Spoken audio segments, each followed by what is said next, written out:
ನಮಸ್ಕಾರ ಫ್ರೆಂಡ್ಸ್, ಇವತ್ತು ಮಾಡೋಣ ಬಾಂಬೆ ಹಲ್ವಾ. ಅದನ್ನು ಹೇಗೆ ಮಾಡೋದಂತ ನೋಡೋಣ ಬನ್ನಿ.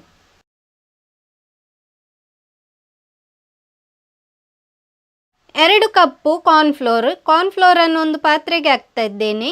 ಅದನ್ನು ಈಗ ನೀರು ಹಾಕಿ ಕಲಸ್ಕೊಳ್ಬೇಕು. ನಾನಿಲ್ಲಿ 3 ಕಪ್ಪು ನೀರನ್ನು ಹಾಕ್ತಾ ಇದ್ದೇನೆ. ಕಲಸುವಾಗ ಗಂಟಿರಬಾರ್ದು. ಗಂಟು ಬರದ ರೀತಿಯಲ್ಲಿ ನಾವಿಲ್ಲಿ ಕಾರ್ನ್ಫ್ಲೋರನ್ನು ಮಿಕ್ಸ್ ಮಾಡಿಕೊಳ್ಬೇಕು. ಈಗ ಕಾರ್ನ್ಫ್ಲೋರನ್ನು ಮಿಕ್ಸ್ ಮಾಡಿ ಆಗಿದೆ. ಇನ್ನು 2 ಕಪ್ಪು ಸಕ್ಕರೆ. 2 ಕಪ್ಪು ಸಕ್ಕರೆಯನ್ನು ನಾನು ಬಾಣಲೆಗೆ ಹಾಕ್ತಾ ಇದ್ದೇನೆ. ಅರ್ಧ ಕಪ್ಪಿನಷ್ಟು ನೀರು ಹಾಕಿ ಸಕ್ಕರೆಯನ್ನು ಮೆಲ್ಟ್ ಮಾಡಿಕೊಳ್ಬೇಕು. ಸಕ್ಕರೆಯನ್ನು ಪಾಕ ಮಾಡುವ ಅಗತ್ಯವಿಲ್ಲ, ಮೆಲ್ಟ್ ಮಾಡಿದರೆ ಸಾಕು. ಸಕ್ಕರೆ ಕರಗುವವರೆಗೂ ಅದನ್ನು ತಿರುಗಿಸ್ತಾನೆ ಇರಬೇಕು. ಈಗ ಸಕ್ಕರೆ ಕರಗಿದೆ. ಇನ್ನು ಅದಕ್ಕೆ ಕಾರ್ನ್ಫ್ಲೋರ್ ಮಿಕ್ಸ್ ಮಾಡಿದ ನೀರನ್ನು ಹಾಕ್ಕೊಳ್ಬೇಕು. ಕಾರ್ನ್ಫ್ಲೋರ್ ಹಾಕಿದ ನಂತರ ಮಿಕ್ಸ್ ಮಾಡ್ತಾನೆ ಇರಬೇಕು. ಗ್ಯಾಸನ್ನು ಮೀಡಿಯಂ ಫ್ಲೇಮಲ್ಲಿಟ್ಟು ಮಿಕ್ಸ್ ಮಾಡಿದರೆ ಆಯಿತು. ಅರ್ಧ ಕಪ್ಪಿನಷ್ಟು ತುಪ್ಪ ಬೇಕು. 1 ಕಪ್ಪು ಗೋಡಂಬಿ, ಸ್ವಲ್ಪ ರೆಡ್ ಕಲರ್. ಈಗ ನಾನು ಮಿಕ್ಸ್ ಮಾಡ್ತಾನೆ ಇದ್ದೇನೆ. ಗ್ಯಾಸನ್ನು ಮೀಡಿಯಂ ಫ್ಲೇಮಲ್ಲಿ ಇಟ್ಟಿದ್ದೇನೆ. ಮಿಕ್ಸ್ ಮಾಡೋದು ನಿಲ್ಲಿಸಬಾರ್ದು, ಮಿಕ್ಸ್ ಮಾಡ್ತಾನೆ ಇರಬೇಕು. ಕಾರ್ನ್ಫ್ಲೋರ್ ಬೇಗನೆ ಗಟ್ಟಿಯಾಗುತ್ತೆ, ಅದಕ್ಕಾಗಿ ಮಿಕ್ಸ್ ಮಾಡ್ತಾನೆ ಇರಬೇಕು. ಕಾರ್ನ್ಫ್ಲೋರ್ ಈಗ ಗಟ್ಟಿಯಾಗಿದೆ. ಈಗ ಇದಕ್ಕೆ ತುಪ್ಪವನ್ನು ಹಾಕ್ಕೊಳ್ಬೇಕು. ನಾವಿಲ್ಲಿ ಅರ್ಧ ಕಪ್ಪು ತುಪ್ಪವನ್ನು ಹಾಕ್ಕೊಳ್ಳೋಣ. ಉಳಿದ ತುಪ್ಪವನ್ನು ನಾವು ಹಾಗೆಯೇ ಇಡೋಣ. ಕಾರ್ನ್ಫ್ಲೋರನ್ನು ಮಿಕ್ಸ್ ಮಾಡುವಾಗ ತುಪ್ಪ ಬೇಕಾಗುತ್ತೆ. ಆಗ 1 ಚಮಚದಷ್ಟು ಹಾಕ್ಕೊಳ್ಳಿಕ್ಕೆ ಬೇಕಾಗುತ್ತೆ. ಅದಕ್ಕಾಗಿ ತುಪ್ಪವನ್ನು ಸ್ವಲ್ಪ ಇಟ್ಟರೆ ಆಯಿತು. ತುಪ್ಪ ಹಾಕಿದ ನಂತರ ಕಾರ್ನ್ಫ್ಲೋರನ್ನು ಚೆನ್ನಾಗಿ ತುಪ್ಪದಲ್ಲಿ ಮಿಕ್ಸ್ ಮಾಡಿಕೊಳ್ಬೇಕು. ಈಗ ಗ್ಯಾಸನ್ನು ನಾನು ಲೋ ಇಟ್ಟು ಮಿಕ್ಸ್ ಮಾಡ್ತಾ ಇದ್ದೇನೆ.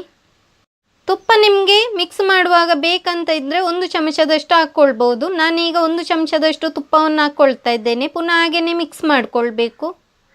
ಮಿಕ್ಸ್ ಮಾಡುವಾಗ ತುಪ್ಪ ಬೇಕಾದಲ್ಲಿ ಹಾಕ್ಕೊಳ್ತಾನೆ ಇರಬೇಕು. 1 ಚಮಚದಷ್ಟು ಹಾಕ್ಕೊಂಡ್ರೆ ಸಾಕು. ಈಗ ಪುನಃ 1 ಚಮಚದಷ್ಟು ತುಪ್ಪವನ್ನು ಹಾಕ್ಕೊಳ್ತಾ ಇದ್ದೇನೆ.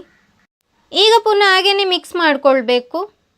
ಇನ್ನೂ ಒಂದು 5 ನಿಮಿಷ ಹೀಗೇ ಮಿಕ್ಸ್ ಮಾಡ್ತಾ ಇರಬೇಕು, ಇಲ್ಲದಿದ್ದರೆ ಹಲ್ವಾ ಚೆನ್ನಾಗಿ ಬರಲ್ಲ. ಈಗ ಹಲ್ವಾದ ಕಲರ್ ಸ್ವಲ್ಪ ಚೇಂಜ್ ಆಗ್ತಾ ಇದೆ. ಈಗ ಇನ್ನು ಗೋಡಂಬಿಯನ್ನು ಹಾಕ್ಕೊಳ್ಬೇಕು. ನಾನಿಲ್ಲಿ 1 ಕಪ್ಪಿನಷ್ಟು ಗೋಡಂಬಿಯನ್ನು ತಗೊಂಡಿದ್ದೇನೆ, ಅದನ್ನು ಹಾಕ್ತಾ ಇದ್ದೇನೆ. ಗೋಡಂಬಿಯನ್ನು ಸಣ್ಣ ಸಣ್ಣ ಕಟ್ ಮಾಡಿ ಅದನ್ನು ಹಾಕ್ಕೊಳ್ಬೇಕು. ಈಗ ಪುನಃ ಅದನ್ನು ಚೆನ್ನಾಗಿ ಮಿಕ್ಸ್ ಮಾಡಿಕೊಳ್ಬೇಕು. ಮಿಕ್ಸ್ ಮಾಡುವಾಗ ತುಪ್ಪ ಬೇಕಿದ್ದರೆ ಹಾಕ್ಕೊಳ್ಬೋದು. ನಾನೀಗ ಪುನಃ 1 ಚಮಚದಷ್ಟು ತುಪ್ಪವನ್ನು ಹಾಕ್ಕೊಳ್ತಾ ಇದ್ದೇನೆ. ಪುನಃ ಹಾಗೆಯೇ ಮಿಕ್ಸ್ ಮಾಡ್ತಾ ಇರಬೇಕು. ನಾವು ಹಲ್ವಾವನ್ನು ಎಷ್ಟು ಚೆನ್ನಾಗಿ ಮಿಕ್ಸ್ ಮಾಡ್ತೇವೋ ಅಷ್ಟು ಚೆನ್ನಾಗಿ ಹಲ್ವಾ ರೆಡಿ ಆಗುತ್ತೆ. ಈಗ ಕಲರ್ ಹಾಕ್ತಾ ಇದ್ದೇನೆ. ನಾನಿಲ್ಲಿ ರೆಡ್ ಕಲರನ್ನು ಯೂಸ್ ಮಾಡಿದ್ದೇನೆ. ನಿಮಗೆ ಯಾವ ಕಲರ್ ಇಷ್ಟ ಆಗುತ್ತೋ ಆ ಕಲರನ್ನೇ ಯೂಸ್ ಮಾಡ್ಬೋದು.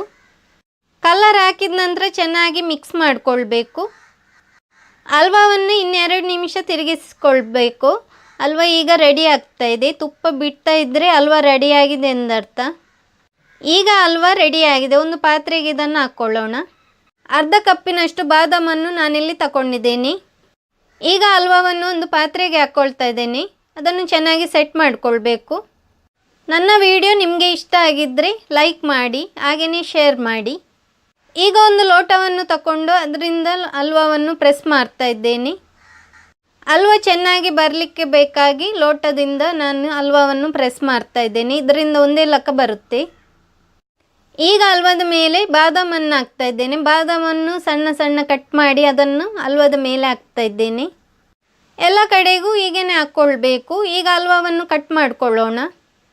ನಿಮಗೆ ಯಾವ ಸೈಜಲ್ಲಿ ಬೇಕೋ ಆ ಸೈಜಲ್ಲಿ ಹಲ್ವಾವನ್ನು ಕಟ್ ಮಾಡಿಕೊಳ್ಬೋದು. ಬಾಂಬೆ ಹಲ್ವಾ ಈಗ ರೆಡಿಯಾಗಿದೆ. ಹೇಗೆ ಉಂಟಂತ ಕಮೆಂಟು ಮಾಡಿ ತಿಳಿಸಿ. ನನ್ನ ಚಾನಲನ್ನು ಸಬ್ಸ್ಕ್ರೈಬ್ ಮಾಡದಿದ್ದಲ್ಲಿ ಸಬ್ಸ್ಕ್ರೈಬ್ ಮಾಡಲು ಮರೆಯದಿರಿ. Thank you.